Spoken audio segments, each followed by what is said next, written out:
अस्सलाम वालेकुम दोस्तों, जैसा कि आपको मालूम है कि ईरान इस वक्त हालत जंग में है और ईरान इस वक्त अपनी पूरी क़ुव्वत और ताकत से इसराइल को जवाब भी दे रहा है और अपने मुल्क का दिफा भी कर रहा है। हम ये देख रहे हैं कि इस मौके पर तमाम उम्मत मुसलमा सऊदी अरेबिया, पाकिस्तान, तुर्किया और बाकी भी जितने मुल्क हैं सब ईरान के साथ खड़े हैं।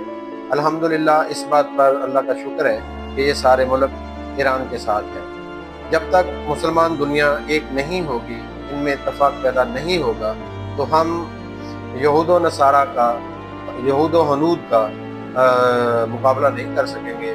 फिर एक एक करके नंबर लगता रहेगा हमारा। लेकिन इस मौके पर मुसलमानों का एक होना, तमाम ममालिक का एक होना बहुत ही अच्छी खबर है और बहुत ही अच्छी बात है।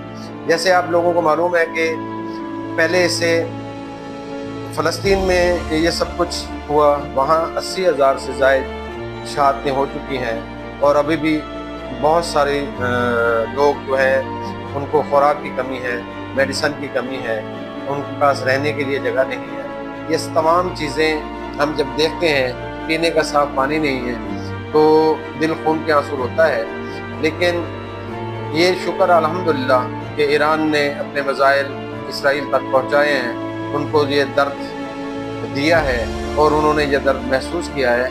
हम अल्लाह ताला से दुआ करते हैं कि ईरान अपने मकसद में कामयाब हो और ईरान की अल्लाह ताला की ज़ात हिफाज़त फरमाए।